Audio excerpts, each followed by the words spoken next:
ومن أحسن قولا ممن دعا إلى الله وعمل صالحا وقال إنني من المسلمين।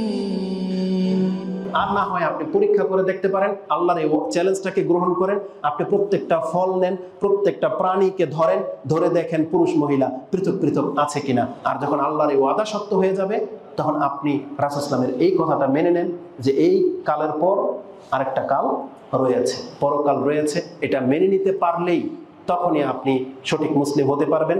আর এটা মেনে নিতে পারলে কি হবে জানেন? আপনার রং ঢং সব থেমে যাবে। তখন আপনার পরকালমুখী কিছু করার ইচ্ছা জাগবে এবং আপনি যে ভুল পথে আছেন, আপনার এই জীবন ব্যবস্থা, এটা যে একটা অনইসলামিক জীবন ব্যবস্থা, আর এটা যে দুনিয়াবি সিস্টেম, এইভাবে মরলে যে আমরা শাস্তি পাবো, কিয়ামতের মাঠে ফেসে যাব, এই অনুভূতিটা আপনার তখন জাগবে যখন আপনি পরকাল নিয়ে ভাববেন।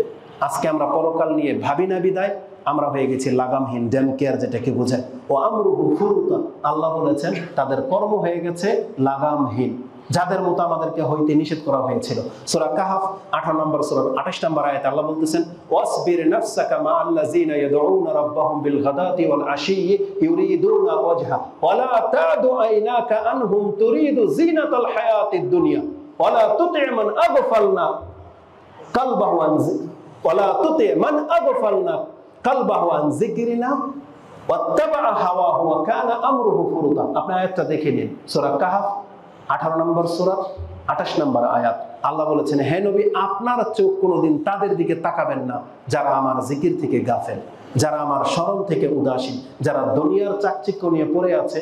আপনি তাদের জীবন দেখলে আপনি কোনোদিন সঠিক পথ পাবেন না। এজন্য আমাদের মুসলিম ভাইদেরকে বলবো, আপনি যত পয়সাওয়ালা হয়ে থাকেন না কেন, যত বড় এডুকেটেড পার্সন হয়ে থাকেন না কেন, আপনি ভুলে যান না আপনি মুসলিম। আপনি ভুলে যান না আমাদের একটা ধর্ম আছে। আপনি ভুলে যান না আমাদের উপরে নবী প্রেরিত হয়েছিলেন, আমরা সেই নবীর আন্ডারে আছি এখন পর্যন্ত। এটা নতুন কোনো শরীয়ত চলতেছে না। আর আপনি জেনে নেন পরকাল সত্য। আল্লাহ যদি এই ওয়াদা করে থাকেন সাহাবীদের উপরে, তাদের জীবন যদি তারা পরিবর্তন করে থাকেন শুধু ধর্মের খাতিরে, আমাদেরকেও বিকল্প কোনো পথ আল্লাহ রাখে নাই। আল্লাহ এই কথা বলে নাই যে প্রথম যুগের সাহাবীরা 100% ইসলাম পালন করলেও চলবে আর তোমরা 10% করে দিলেও চলবে। আল্লাহ এটা কোথাও বলে নাই, বরং আল্লাহ সুবহানাহু ওয়া তাআলা কোরআনে বলে দিয়েছেন, ইন আমানু বিমিসলি মা আমানতুম বিহি ফাকাদ ইহতাদাউ। যদি তুমি আজকে যেভাবে ঈমান আনছো এবং সাহাবায়ে কেরামরা যেভাবে আমার প্রতি ঈমান এনেছে, পরবর্তীরা যদি তোমাদের মতো করে ঈমান আনে তাহলেই হেদায়েত পাবে, না হয়তো হেদায়েত পাবে না। কারণ আমাদের একটা নেচার কি জানেন? আমি আমার ব্যক্তিগত ওপিনিয়নটা আপনার কাছে পেশ করি। আমরা তো ওই খোলামেলা জাতি, তো ছোটবেলা থেকে দেখে আসছি পাশের বাড়ির মহিলাদেরকে উন্মুক্ত অবস্থায়, পর্দা নাই, ওড়না থাকে না। আমাদেরকে এগুলো দেখলে শরীরের পশমও দাঁড়ায় না। শেখের বাসায়, সৌদি আরবের কথা বলতেছি, শেখ মতিউর রহমান, ওনার বাসায় আমি ছিলাম। ওনার মেয়েগুলো তখন 5 থেকে 6, একটা টুইন বেবি আছে, আয়েশা ফাতেমা জোড়া। কথোপকথন করতেছি, হাসি দুষ্টামি করতেছি। এক পর্যায়ে কোন একটা খাদ্যের প্যাকেটের মধ্যে একটা ঠোঙ্গা হবে, অথবা ইন্ডিয়া থেকে কোন একটা সম্পদ গেছে, সেখানে একটা ম্যাগাজিন ছিল। সেই ম্যাগাজিনের মধ্যে ইন্ডিয়ান একটা মেয়ে ছিল, একটা টি শার্ট পরা, আমার মনে আছে ওই দৃশ্যটা। টি শার্ট পরা ছিল, হাতাওয়ালা জিন্সের প্যান্ট পরা ছিল, চুলগুলো খোলা ছিল। শেখেরই 5-6 বছরের মেয়েরা বলতেছে, আঙ্কেল আঙ্কেল দেখেন কত নোংরা। কি বলেছেন? দেখেন কত নোংরা। বলেন তো দেখে আমাদের কাছে এদেরকে নোংরা মনে হয়? বরং আমি বলতেছি যেটা বাস্তব, যেটা আমরা দেখে দেখে অভ্যস্ত হয়ে গেছি না। বরং মেয়েরা যদি এখন ওই যে টি শার্ট আমরা যেটা জামার নিচে পরি, এটা কি গেঞ্জি যেন? টি শার্টই তো, না সেন্টু, না? হ্যাঁ, সেন্টু গেঞ্জি। যদি ওটাও পরা থাকে না, আপনার কাছে গর্জিয়াস লাগে, নোংরা মনে হবে না কোনোদিন, কারণ আমাদের ফিতরত নষ্ট হয়ে গেছে। এই জন্য পাপের মাঝে জীবন গড়া আপনাকে সৎ মনে হবে, কিন্তু আপনি সৎ ব্যক্তিদের জীবন দেখেন, আপনাকে সবচেয়ে বড় পাপী মনে হবে, সবচেয়ে বড় পাপী। আব্দুল্লাহ ইবনে উমর রাদিয়াল্লাহু তাআলা এই কথাটাই বলেছিলেন, তোমাদের যুগে এমন এমন কর্ম তোমরা করো যেটাকে তোমরা হালকা মনে করো, আর আমরা এটাকে রাসূল সাল্লাল্লাহু আলাইহি ওয়াসাল্লামের যুগে মুবিকাত মনে করতাম, মানে এটা আমি হালাক হয়ে যাওয়া মনে করতাম। একজন সাহাবী টিকতে পারেন, একটা সুন্দর মেয়েকে দেখে কিস করে ফেলেছে, এসে রাসূল সাল্লাল্লাহু আলাইহি ওয়াসাল্লামকে বলতেছে, ইয়া রাসূল তাহহিরনি, আমাকে পবিত্র করে দেন, আমি তো হালাক হয়ে গেলাম। বলছে কি ঘটেছে? বলছে এই কাজ আমার দ্বারা হয়ে গেছে, একটা মিস্টেক বশত সে জোশ ঠেকাইতে পারে নাই, এটা করে ফেলেছিল। সে এসে রাসূল সাল্লাল্লাহু আলাইহি ওয়াসাল্লামের কাছে শাস্তি তলব করেছে। আর বলেন তো দেখি আমাদের চরিত্রটা, আমরা তো এটাকে ডাল ভাত মনে করি। আমরা তো মনে করি এটা তো বাস্তব জিনিস, আমি একই ক্লাসে পড়ি, আমার পাশে বসবে, গায়ে টাচ করবে, এটা হুজুর আপনার বিস্ময় হওয়ার কি আছে? যখন তখন মেয়েরা পাশের সিটে এসে বসে যাচ্ছে বাসে আর অটোর মধ্যে, এটা আপনি এইভাবে কেন দেখতেছেন? এটা এই জন্য দেখতেছি কারণ আমরা এই পরিবেশে তো বড় হয়ে গেছি, এই জন্য আমাদের কোনো গায়ে লাগতেছে না। কিন্তু এই বাচ্চাদের মতো যদি আমাদের বাবা আমাদেরকে বড় করতো, ও ঠিকই বুঝতো যে চুল খোলা এটা একটা নোংরা মহিলার অবস্থা, ও বুঝতো। কিন্তু আমরা বুঝি না, কারণ আমরা এমন ভাবে মিশে গেছি কাফেরদের সাথে। এই জন্য মদ খেয়ে নেওয়াটাকে আপনি ফ্যাশন মনে করেন। আপনি খেলতামশার ছলে একটা মেয়ের সাথে আপনি রেপ করে ফেলবেন, এটাকে আপনি একটা যৌবনের, আপনাদেরকে তো এটাই শিক্ষা দেওয়া হয়, গান বাজনাটা শিক্ষা দেওয়া হয় না যে এই তো উমর হে বললে মানে করে ফেল যা খুশি তা, কি যেন একটা ভাষা একটা গানের মধ্যে শুনলাম যে এটাই তো উমর, মানে এটাই তো বয়স, গলতি সে মিস্টেক, মানে মিস্টেক করার সময় নাকি এটা। কেন হয়েছে এই শিক্ষা তারা কেন দেয়? আমাদের রাসূল তো এই মিস্টেক করার শিক্ষা দেয় নাই, বরং রাসূল তো একটা 9 বছরের বাচ্চাকে কাঁধে হাত দিয়ে বলতেছে, ইয়া গোলাম ইহফাজিল্লাহ ইয়াহফাজুক, তুমি আল্লাহর দ্বীনকে হেফাজত করো, আল্লাহ তোমাকে হেফাজত করবে। এই 6 বছরের বাচ্চাকে শিক্ষা দিয়েছেন আব্দুল ইবনে আব্বাসকে। কিন্তু আমাদের শিক্ষকরা কেন আমাদেরকে এটা শিক্ষা দেয় না? কেন আমাদের শিক্ষকরা কেন বলে যেটা ফ্যাশন, এই যুগের বাচ্চারা এটা করেই ফেলে? মা কেন বলে এই কথা যে ওর বিয়ের বয়স হয়েছে নাকি, এখন গার্লফ্রেন্ড বয়ফ্রেন্ড থাকবে, এটা তো স্বাভাবিক ব্যাপার। এটা মুসলমানদের পিতামাতাদের কাজ হতে পারে না। এজন্য দেখেন, আমাদের নৈতিক চরিত্র ফিরিয়ে আনতে হলে আমাদেরকে পরকালমুখী হতে হবে। আল্লাহ আমাকে এবং আপনাদেরকে বোঝার এবং সে অনুযায়ী আমল করার তৌফিক দান করুন। দেখেন, আমরা যদি আমাদের দিন থেকে মুখ ফিরিয়ে নিই না, আল্লাহ হয়তো দুনিয়াতে আমাদেরকে কাফেরদের মতো জীবন দিয়ে দিবেন, কিন্তু রেজাল্ট কি? আপনি কি চাচ্ছেন এর জন্য আপনি পরকাল হারাবেন?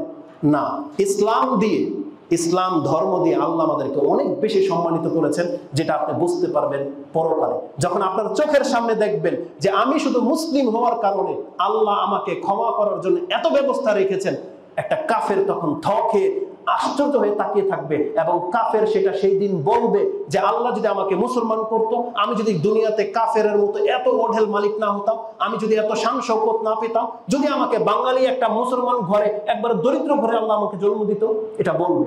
এটা আমার বানানো কথা নয়। কোরআনে আল্লাহ সুবহানাহু ওয়া তাআলা সূরা হিজর 15 নম্বর আয়াতের শুরুতে আল্লাহ এটা বলেছেন। 2 নম্বর আয়াতটা দেখে নেন, আল্লাহ বলেছেন রুবামা ইয়াওয়াদ্দুল্লাযিনা কাফারু লাউ কানু মুসলিমিন। সেদিন প্রত্যেকটা কাফের আক্ষেপ করে বলবে, হায় আমি যদি মুসলমান হইতাম।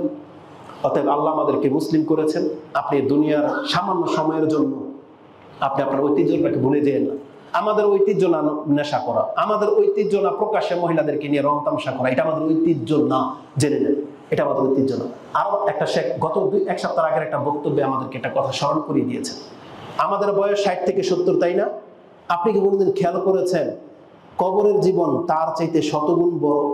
মুহাম্মদ সাল্লাল্লাহু আলাইহি ওয়াসাল্লাম ইন্তেকাল করেছেন, কত বছর হয়েছে? 1450 বছর। 1400 বছর হয়ে গেছে, এখনো কবরে, এখনো কবরে, বিচার শুরু হয়নি। নূহ আলাইহিস সালাম ইন্তেকাল করেছেন, কত বছর হয়েছে? হিসাব করে দিতে পারবেন? আদম আলাইহিস সালাম ইন্তেকাল করেছেন। তাহলে আল্লাহ সুবহানাহু ওয়া তাআলা এত শত হাজার বছর এখন পর্যন্ত তাদেরকে শুধু কবরের মধ্যে শুয়ে রেখেছেন, আর পরকালের ব্যাপারটা কি হবে আপনি ভাবেন? তাহলে মাত্র 60 থেকে 70 বছর। আমি মনে করি আমাদের যুবক ভাইরা যারা আছো 20-30 বছর যেটাই আছো, এটা রং তামশার সময় না। আমাদের বয়স যেহেতু মাত্র 50 বছর, তুমি আল্লাহর জন্য 30টা বছর ধৈর্য ধারণ করো। আর আল্লাহ তো তোমাকে স্ত্রী স্পর্শ করতে নিষেধ তো করে নাই, আল্লাহ তো খোলা রেখেছে।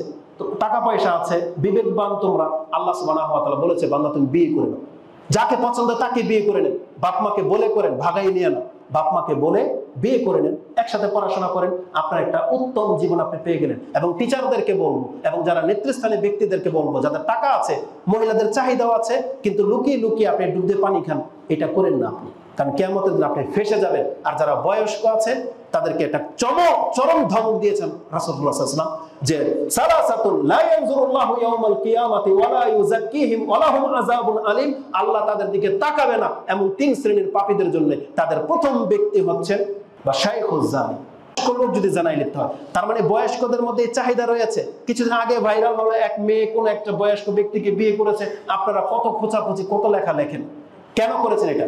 তার মানে বোঝা যাচ্ছে যে বয়স্ক লোকদেরও স্ত্রীদের চাহিদা আছে।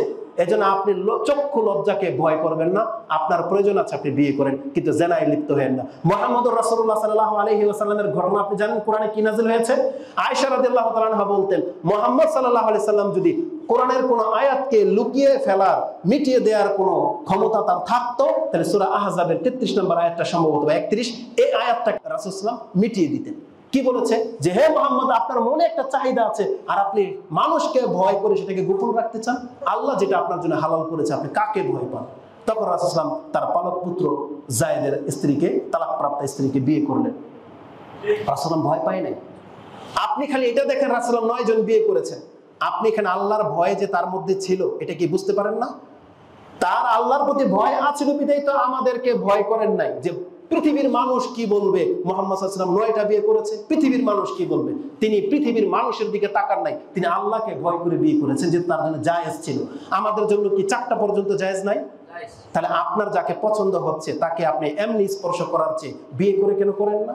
কাকে ভয় করে করেন না আপনি? এটা আপনি তো আপনার পরকালকে ধ্বংস করে দিচ্ছেন, রিস্কের মধ্যে ফেলে দিচ্ছেন আপনার পরকালকে।